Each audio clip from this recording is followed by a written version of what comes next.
Voltamos aqui agora ao nosso assunto que tem sido tratado nessas últimas escolas dominical.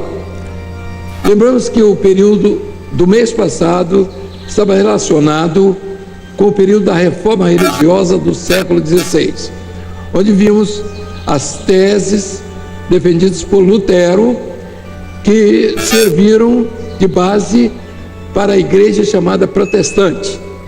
Lutero colocou 95 teses na porta da igreja de Wittenberg, da qual ele era o pároco, e o desejo dele, na verdade, era fazer uma reforma na igreja. Ele não queria divisão, ele queria reformar, e colocou 95 teses.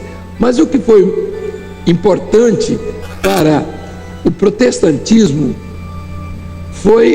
foram exatamente as 4 teses que ele colocou, fundamentadas na palavra de Deus, nas Escrituras Sagradas. A tese, uma delas, que já foi mencionada, era a respeito da salvação. Ele mostrou que a salvação que a igreja pregava, a doutrina apostólica, era a salvação baseada na fé, enquanto que a doutrina do Velho Testamento era das obras. Então, a igreja pregava a doutrina de salvação pelas obras, e Lutero mostrou que a salvação não era pelas obras, era por meio da fé. E os textos são claros quando falam a respeito: pela graça sois salvos, por meio da fé, isso não vem de vós, é um dom de Deus, não vem pelas obras, para que ninguém se glorie. Outros textos mais: o justo viverá por fé. Quer dizer, aquele que foi justificado por Jesus, ele vive por fé, ele não vive por obras, porque a justificação de Jesus é aquilo que torna o homem justo diante dele, não é pelo merecimento do homem, mas por uma fé que Jesus coloca à disposição dele para que ele possa sobreviver e viver vencendo o pecado. A outra doutrina foi sobre a mediação. Só há um mediador entre Deus e os homens. Foi a segunda tese de Lutero, mostrando que só Jesus é aquele capaz de estar entre o homem e Deus. E também sobre o sacerdócio universal do crente, onde o crente vai diretamente a Deus por meio de Jesus. Fizemos algumas perguntas, e as perguntas vão ter as respostas agora, e é claro, evidente, que os pastores, os obreiros e os próprios irmãos que tiveram respostas semelhantes, parecidas com textos bíblicos, podem naturalmente evidenciar isso com a clareza necessária para se ter a firmeza dessa doutrina que é muito importante para a vida da igreja. A pergunta que foi feita foi essa, ficou para ser respondida: por que Jesus deu o brado de morte ao entrar no Santíssimo? Vamos à resposta: por que Jesus deu o brado de morte? Vamos lembrar de que no Velho Testamento havia um lugar de culto, que era o templo, e esse templo tinha separações. Então havia uma separação onde ficava o povo, que era chamado lugar profano. Depois tinha uma parte dos santos e depois do Santíssimo. À frente do povo vinha o sacerdote. O sacerdote pegava o sangue que tinha sido aspergido, que tinha sido derramado no altar, ele pegava aquele sangue e espargia sobre o povo que ali estava, como que dando uma liberação do pecado. Havia o perdão dos pecados. Isso era frequente. Os cultos se davam frequentemente, dia após dia. Mas havia um dia no ano, uma vez no ano, que o sumo sacerdote, que não era o sacerdote, mas era o sumo sacerdote. E no Velho Testamento nós temos exemplos e nomes de sumo sacerdote. Por exemplo, Arão foi um sumo sacerdote. Então esse sumo sacerdote entrava uma vez no Santíssimo, e diz a palavra do Senhor, não sem sangue. Então ele levava o sangue dos animais que eram abatidos ali. Ele entrava no Santíssimo para expiar o pecado dele e do povo. Acontece que a lei dizia o seguinte: quem entrasse, o sumo sacerdote ou qualquer pessoa entrasse indignamente no Santíssimo, morria por causa do pecado. Se houvesse alguém na congregação em pecado, o sumo sacerdote morria. Então o sumo sacerdote não queria morrer. O que ele fazia? Ele tinha os argumentos para se manter vivo, e um dos argumentos eram as campainhas de ouro na orla dos seus vestidos. Enquanto ele oficiava lá dentro, ele fazia questão de que aquelas campainhas fossem usadas, retinissem, para que o povo estivesse atento, fora do pecado, quer dizer, distante do pecado, porque ele não queria morrer pelo pecado de ninguém. Então ele balançava as campainhas e dizia assim: estou vivo, não quero morrer por ninguém. Muito bom.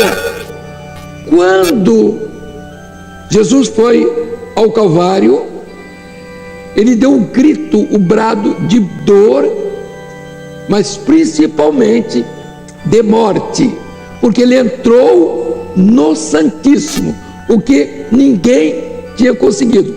Mas ele entrou no Santíssimo e deu brado de morte, porque levou os pecados nossos. Então, quem levasse o pecado consigo, morria. E ele morreu por nós, morreu pelos nossos pecados. E o brado dele, o grito dele, foi o grito de abertura da eternidade, abertura do Santíssimo, da presença do Deus Todo-Poderoso, através dele, através do seu sangue. Aí nós vamos entender com clareza que como isso se deu, de que forma isso se deu. Eu fiz aqui no quadro, rapidamente, não sei se vai dar para os irmãos verem, o seguinte: o povo estava aqui, a população estava aqui, é um lugar chamado profano. O sacerdote vinha e aspergia o sangue sobre o povo, muito bem, mas havia um dia que o sumo sacerdote entrava no Santíssimo. Então Jesus entrou nesse Santíssimo. Quando Jesus entrou nesse Santíssimo, ele deu o brado de morte, porque ele morreu, porque levou os nossos pecados. A partir daí, nós passamos a ser sacerdotes. Então não existia mais mediação. O homem não precisava de mais a Deus através do sacerdote, nem do sumo sacerdote, porque Deus nos fez sacerdotes com Cristo. Então, com Cristo, nós somos sacerdotes e entramos na presença do Deus Todo-Poderoso através do nosso sumo sacerdote. Nós não entramos porque somos sacerdotes. Nós temos o direito de entrar como sacerdotes, mas na verdade nós entramos através do sumo sacerdote que abriu o caminho. Foi por isso que o véu do templo rasgou o céu abaixo. O culto do Velho Testamento acabou ali. Aquelas separações tiveram fim ali. O homem passou a ir diretamente a Deus. tudo que pedires ao Pai em meu nome, recebereis. Então, isso está dentro do projeto, do programa de Deus. Quem não é sacerdote, não foi chamado para o sacerdócio, esse não vai entrar. Esse nunca vai poder entrar. E quem não usar, o sacerdote que não usar o sumo sacerdote, o sangue, ele não vai entrar. Porque foi pelo sangue, é pelo Espírito Santo. Pronto, está dada a primeira resposta. Então, e a segunda também, que diz, está aqui, porque tudo, a resposta. Porque Jesus deu o brado de morte ao entrar no Santíssimo. Resposta. Porque todo aquele que entrasse no Santíssimo com pecado ou sem o sangue, morreria fulminado. Jesus entrou no Santíssimo com o seu próprio sangue e morreu porque levou o pecado do homem. Pronto? Vamos agora a mais uma resposta. Nós fizemos outra pergunta. Por que Lutero, não é para as crianças, bem, as crianças devem ter tido a resposta lá, né? Mas vamos para a segunda pergunta aqui. Por que Lutero incluiu a palavra universal ao ministério sacerdotal do crente? Então, o que eu pedi? Aí colocamos aqui, nos últimos dias acontecerá, e o Senhor, do meu espírito, derramarei sobre toda a carne. Então, o sacerdócio passou a ser universal, porque não era para Israel só, não era para um povo só, para o mundo inteiro. Isso veio em função do derramamento do Espírito Santo. A partir do Pentecostes, então o mundo, a igreja passou a ser universal. A igreja não é universal porque é geográfica. Observe, a igreja universal é porque o Espírito Santo é que opera em qualquer parte do mundo. A palavra católico quer dizer universal. Só que a universalidade da igreja católica é geográfica, enquanto que a universalidade da igreja fiel é em função do Pentecostes, do derramamento do Espírito Santo. E diz o texto aqui, então todos, agora é o direito do homem ir diretamente a Deus, é mais uma vez, em qualquer parte, povos, tribos e nações. E isso ocorreu no Pentecostes, quando Pedro falou no seu célebre sermão, sua célebre pregação, onde haviam gregos, partos, elamitas, de todas as partes do mundo, e todos ouviam na sua própria língua. Isso é o inverso do derramamento do Espírito Santo, quer dizer, foi o verso e o reverso, para mostrar que agora todos tinham acesso à eternidade por meio do nosso sumo sacerdote, que é o Senhor Jesus, que derramou o seu sangue, derramou o seu Espírito. Mais uma pergunta para ser respondida, por favor. E nos fez sacerdotes para Deus e seu Pai, a Ele, glória e poder para todos sempre. Amém. Apocalipse 1:6. Somos sacerdotes, não precisamos de ninguém entre nós e Deus, a não ser Jesus. Jesus é o nosso mediador. Então, aí está a tese do irmão Lutero. Agora uma perguntinha, 5 minutinhos, depois vamos embora. 5 minutinhos. Perguntinha é essa aqui. Pronto? Vamos anotar? Os mundos foram feitos do que é aparente. Uma pequena observação, é possível explicar? Pronto, 5 minutinhos, tá bom? Então, as igrejas, os irmãos, os pastores, os obreiros, se organizem para responder aqui. Os mundos foram feitos do que é aparente? É possível explicar isso? Pode entrar na resposta. É possível explicar? Vamos ao texto bíblico, que é sempre Bíblia, não é? Então vamos ao texto bíblico. Vamos ler comigo. Vamos ler comigo. Hebreus 11:3. Pela fé, entendemos que os mundos, pela palavra de Deus, foram criados, de maneira que aquilo que se vê não foi feito do que é aparente. Você, meu irmão, eu estou te vendo, você não é feito daquilo que é aparente. Sua roupa, muito menos. Seus cabelos, seu corpo.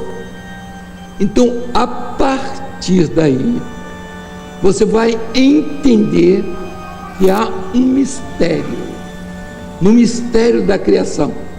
E dois elementos entram aqui, que têm sido os elementos mencionados nesses últimos dias nas nossas aulas, em seminários e também em videoconferência. Quais são os elementos que estão escritos aqui? Primeiro, pela fé. Então, entrou a fé, acabou material, desapareceu o material. E pela palavra, fé e palavra. Então, nós temos que entender a origem da fé. Então, a origem da fé não é do mundo aqui, não é desse mundo a origem da fé. E muitas pessoas não entendem, porque você diz, até servos de Deus até que entendem, que estão lendo muito livro, muita bobagem, eles não entendem que a fé, a origem da fé, não está na Bíblia, a origem da fé, claro que está.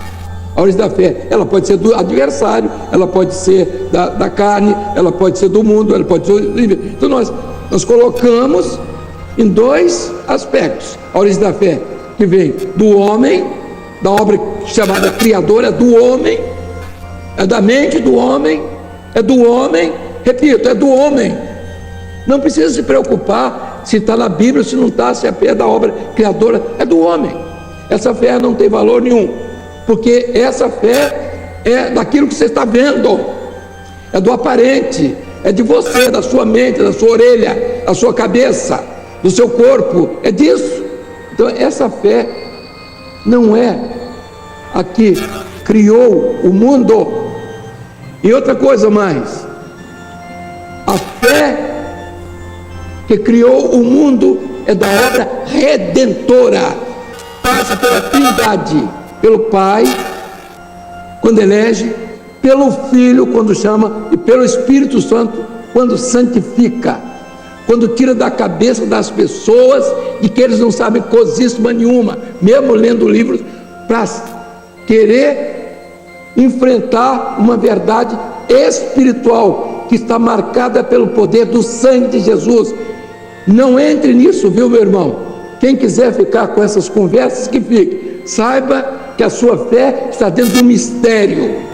Então, é esse mistério que é revelado, não é pelas obras, porque não é pelo material. Então, isso é importante, essa resposta hoje, dado que estamos vendo assuntos relativos à reforma religiosa do século XVI, que alguns dos nossos irmãos ainda não entraram, ainda estão fora da reforma religiosa, porque estão pensando coisas da cabeça deles, coisas humanas, racionais, que não tem nenhum valor, que não leva o homem à eternidade. Portanto, aqui está a resposta: pela fé. Veja mais, a substância de Deus, a vida de Deus, está nas substâncias dele, próprias dele. Ele é pão da vida. Que pão da vida que não é pão da padaria? Ele é água da vida que não é H2O. Isso você não entendeu ainda? Então, essa substância de Deus, que Jesus diz assim: eu sou o pão da vida. Quando ele diz que ele é o pão da vida, ele está falando que ele é uma substância. Esse pão da vida é a substância do Pai, que você recebe quando aceita Jesus. E isso é importante. Quando você nega o sangue, você vai para frente de uma igreja, você não pode estar na frente de igreja mais. Se você nega o sangue, você vai, faz o que Judas fez. Essa é uma palavra que eu estou dando, é uma palavra séria, porque alguns irmãos ficam em dúvida porque entram pessoas que não estão acompanhando aquilo que é o aperfeiçoamento da doutrina nas nossas vidas. Portanto, está aqui, pela fé entendemos que os mundos, pela palavra de Deus, foram criados, de maneira que aquilo que se vê não foi feito do que é aparente. Você está vendo? O mundo está aí. Você está vendo o mundo? Ele não foi feito disso que você está vendo, não. Ele foi feito de uma palavra, de uma fé, que é um mistério, que é o mistério da salvação, que você abandonou, que você não quer, porque você tem os seus pensamentos e suas razões. Tanto, mas eu não estou falando isso para a minha igreja, não. Para os servos de Deus, não. Eu estou falando aqui, eu estou falando para aqueles que se levantam e querem se levantar contra a doutrina, para a chamada a teologia para apostasia. A teologia se opõe ao projeto de salvação pelo sangue de Jesus. Então, meu irmão, é nossa função como escola dominical mostrar a palavra. Estamos à disposição dos irmãos para isso. Portanto, está aqui a resposta. Próximo domingo, nós teremos o último assunto que será dado por outro pastor sobre a palavra que substitui, a palavra que foi substituída pela tradição. Em primeiro lugar, a palavra ficará, dizia Lutero. Então, não há nada para substituir a palavra, nem patristas, nem teólogos, nem filósofos, nem nada vai substituir a palavra. A palavra permanece, é a mesma hoje, ontem e será eternamente. Portanto, a última tese de Lutero será mencionada no próximo seminário. Há mais alguma pergunta? Eu creio que temos encerrado aqui. O Senhor revelou que nesta escola bíblica Ele está curando uma irmã na igreja de Bela Aurora aqui no município, Cariacica. Essa enfermidade está trazendo tristeza para a família. Hoje acabou essa tristeza pela fé. Deus nos abençoe e os pastores, professores podem continuar o assunto que é muito importante desta escola dominical. A todos os irmãos, a paz do Senhor. Deus abençoe.